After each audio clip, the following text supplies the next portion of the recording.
Você já passou por um luto? A dor de perder alguém, o vazio que se sente, a angústia que aperta o peito? Enfrentar um luto é um desafio. É diferente de uma pessoa para outra. As intensidades variam, as causas inclusive. Mas o que os especialistas dizem é que o luto deve ser vivido, sentido e compreendido para que possamos restabelecer nosso equilíbrio emocional interno. E para nos ajudar a compreender as fases do luto e como superá-lo, hoje no estúdio, Fernanda Gouveia, psicóloga, doutora e mestre em psicologia clínica pela PUC São Paulo. E também Luciana Feldman, assessora de comunicação, que veio nos contar um pouco da própria história de superação de lutos. Prazer recebê-las hoje aqui no programa. Obrigada, Helena. Queria agradecer a oportunidade de estar aqui falando desse tema tão importante. Obrigada pelo convite. É sempre uma oportunidade da gente poder falar com a população de um tema que aflige e faz parte da vida de todas as pessoas. Pois é, doutora Fernanda. Então, assim, luto, podemos defini-lo? Podemos. O luto é uma experiência de perda, né? A gente costuma associar luto à perda por morte, né? Que é uma perda muito doída, muito sofrida e com a qual a gente tem que aprender a lidar ao longo do nosso ciclo de vida. Mas a gente pode pensar em outras perdas, né? Existem algumas perdas como as separações, perdas de emprego, situações de adoecimento que envolvem perdas, que também fazem parte do luto, né? Então, a gente vai chamar de luto todo esse processo dessa experiência de perda. E, na verdade, todo esse processo, ele é vivenciado individualmente. Cada um tem o seu jeito de enfrentar o luto. Cada um tem o seu jeito de enfrentar, mas tem algumas questões que são culturais, né, que colaboram para o enfrentamento desse processo, que podem envolver rituais, espiritualidade, né? Algumas culturas elas vão lidar com a morte de formas um pouquinho diferentes. Então as crenças e os rituais especialmente podem ser diferentes por culturas e famílias. Bom, a morte por luto, né? Que a gente tem recebido tantas dúvidas porque é uma morte tão doída, né? Que é difícil processá-la, às vezes sem ajuda. Luciana, podia contar um pouco da sua história, né? Eu venho de vários lutos, né? Mas o ano passado foi um ano atípico. Eu comecei perdendo a minha avó, que era uma das pessoas mais importantes da minha vida. Isso foi em abril. Se me perguntasse um pouquinho antes qual era o meu maior medo era perder minha avó. Então começou com esse luto, apesar de uma pessoa de 95 anos, a gente sabe que vai morrer a qualquer momento, é muito difícil. Um mês depois, a pessoa que mais nos dava força era a irmã dela, a irmã da minha avó.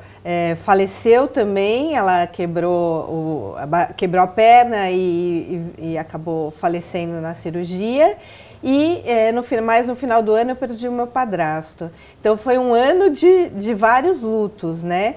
E diferente um pouco de muitas pessoas que acabam ficando naquele luto, eu me joguei no trabalho. Eu acho que foi uma forma de fugir do sofrimento, né? Então, trabalhei, 14, 15, 16 horas por dia para poder enfrentar esse luto.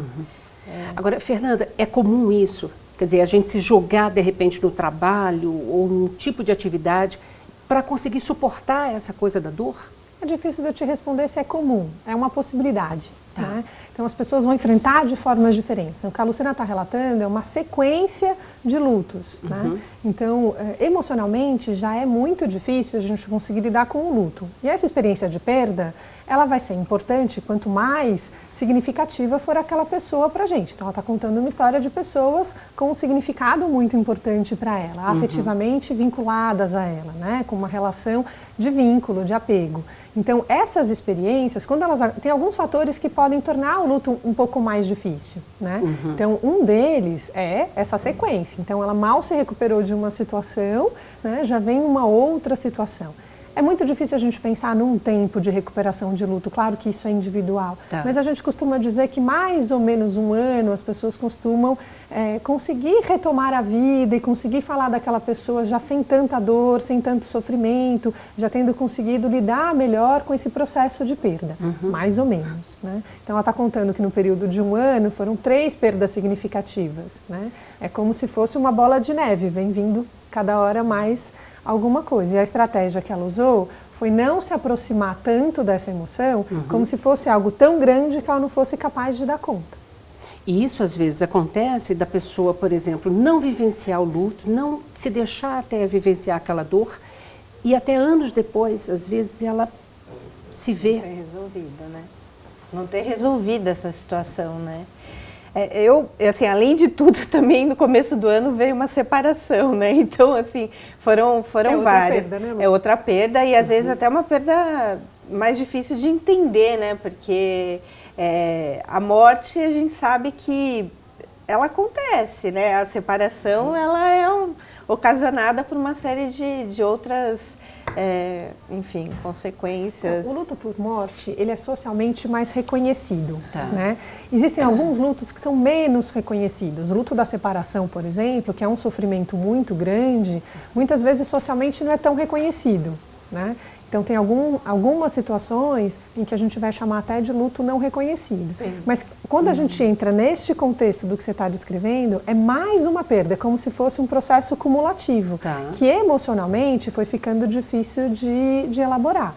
Então, a dificuldade de elaborar essas emoções, ela pode acontecer com um luto, ela não precisa ter 4, né, no mesmo ano, né? Mas pode ser difícil de enfrentar. E o processo de enfrentamento envolve justamente isso que você falou, Lina, de se aproximar dessa perda, de ver como é que foram, né, o significado que essa pessoa teve. Existem alguns processos de despedida, então às vezes a gente consegue fazer essa despedida antes da pessoa morrer. Às vezes esse processo de despedida precisa ser feito através, por exemplo, de um ritual que tenha significado para aquela pessoa depois, porque dependendo da morte, se ela é anunciada, a gente consegue preparar para essa despedida. Por exemplo, ou seja, se é uma pessoa está acamada, está em terminalidade, é isso? É tipo o quê? Um luto antecipatório? Quando você tem uma morte anunciada, então existem algumas situações de adoecimento, por exemplo, pacientes em quadros de cuidados paliativos ou que estão em doenças que não têm mesmo possibilidade terapêutica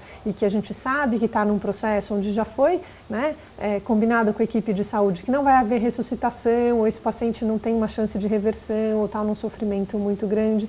Existem algumas situações em que a gente não sabe exatamente o momento que isso vai acontecer, mas sabe que a morte está próxima. Né? É uma chance, inclusive, da gente tentar ir se preparando para tal. Isso favorece, apesar de ser um período de muito sofrimento para a família, favorece o período, é um período que favorece esse processo de despedida. E poder fazer essa despedida presencialmente, muitas vezes conseguindo se despedir da pessoa e falar, olha, gosto muito de você, vou sentir muito a sua falta, que é muito difícil às vezes para as pessoas fazerem, porque é uma situação que tem uma carga emocional muito grande, de ter que lidar com a morte, com o desconhecido, né? Também favorece esse processo que a gente chama da boa morte, né? Porque tem a qualidade de morte. A gente fala muito de qualidade de vida e pouco se fala em qualidade de morte, né? Então, mesmo para a pessoa que está morrendo, isso também favorece. Ela não está sozinha naquele momento, né? E para você, Lu? Eu assim, exatamente o que a Fernanda falou, né? A minha avó, ela sempre teve muita saúde, sempre foi uma pessoa muito saudável, viveu intensamente os 94 anos da vida dela, né? No último ano que ela veio ficar doente. E isso pra gente foi um choque, porque nossa, isso pode acontecer, ela pode morrer, e aí, né? Como é que vai ser? Bom, quando chegou foi um ano de luta, né? Um ano de idas e vindas a hospitais e tal. Quando ela decidiu, ela falou, agora eu não quero mais, chegou o meu momento. Nós nos sentimos obrigados a ir lá e conversar com ela e falar, ó, tá bom, você já fez tudo o que você tinha que fazer, agora nós estamos preparados, vai em paz.